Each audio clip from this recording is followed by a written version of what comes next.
pero no me resisto a empezar por economía pura y dura, Hugo, por la Organización para la Cooperación y Desarrollo Económico. Bien es cierto que son previsiones, que no son datos, pero ha revisado al alza en 3 décimas el crecimiento para España en 2022, 4,4. El de 2023 ahí es nada, en 7 décimas, hasta el 1,5%. Pero en positivo, al menos. Hay otros que no tienen tanta suerte. Efectivamente, hay muchos organismos nacionales, también internacionales, que dicen que, bueno, pues que España va a empezar a crecer ya en negativo en el tercer trimestre, en el cuarto trimestre o al menos en cero, ¿no? Y que el año que viene, pues a principios o en el segundo trimestre a lo sumo, pues podría entrar en recesión. Eso es lo que dicen muchos organismos. Sin embargo, claro, es destacable lo que también dice la propia OCDE. Efectivamente, no estamos en crecimiento negativo, estamos en crecimiento positivo según sus previsiones, pero desde luego de ese 2% que estimaba de forma muy optimista el gobierno, pues decae al 1,5%, lo cual es una caída del crecimiento. Todo dependerá, sobre todo yo creo que del contexto internacional. Si Alemania entra en recesión, que es muy previsible, pues evidentemente esto va a afectar a España, ¿no? Todo dependerá también de lo que haga Putin. Si corta absolutamente pues el envío de gas, pues desde luego hay más posibilidades. Vamos a sufrir. Claro, es que ahora mismo estamos a expensas de lo que haga Putin. O sea, sinceramente, esta es la situación, ¿no?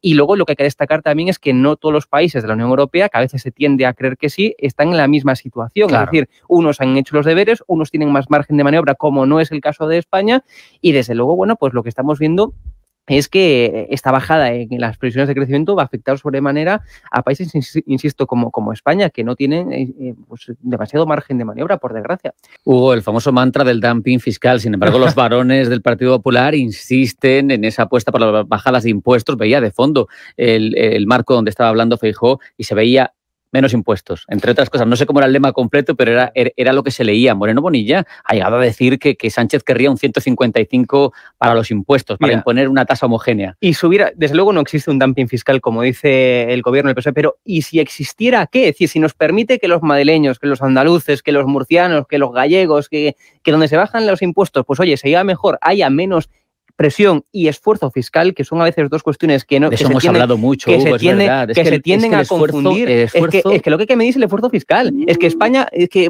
pagamos menos impuestos. Es mentira. Es decir, podemos llegar a pagar menos impuestos, pero realmente el esfuerzo que tenemos en España fiscal es muy superior al del resto de países de la Unión Europea. Es decir, no se puede comparar, digamos, un país en el que efectivamente, como es España, que tenemos los sueldos prácticamente más bajos de toda la Unión Europea, pues no es el mismo esfuerzo pagar impuestos aquí en España que pagarlo en Dinamarca. Efectivamente, o que en Dinamarca o que en otros países, ¿no? O sea, que de verdad no confundamos términos. Y desde luego lo que es evidente es que bajar impuestos no es ya una cuestión de derechas o de izquierdas, es una cuestión de sentido común y de lógica pura y aplastante. Veamos el caso de Alemania.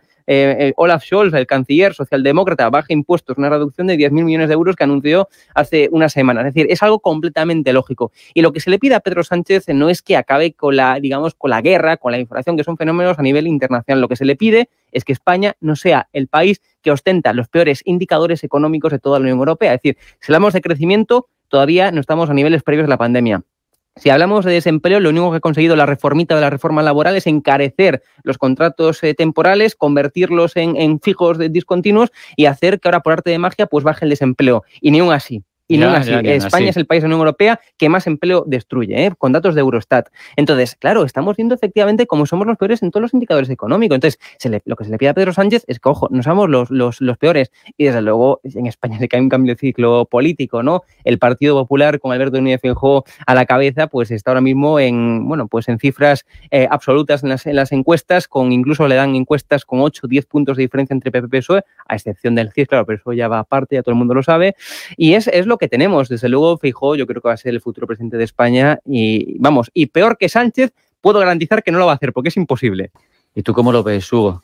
Pues yo lo veo que al final el subir los tipos y provocar de alguna forma una recesión es la única forma de volver a equilibrar el mercado, un mercado dopado por tanta expansión monetaria que hemos visto en los últimos años. Es que esto es un mal que viene ya, no es de Rusia y Ucrania, como dice Pedro Sánchez, sí. Es un mal ya que viene desde hace mucho tiempo con esta política expansiva de la Unión Europea. Yo es que creo que esto daría mucho que hablar porque el hecho, por ejemplo, de que la economía financiera sea varias veces mayor que la economía real, a pesar de que haya mucha gente que puede hacer mucho dinero con la economía financiera y con las inversiones, pues esto tiene su parte negativa. Y no seré yo quien lo critique, que aquí tenemos muchos analistas, pero hay que pensarlo, hay que pensar todo.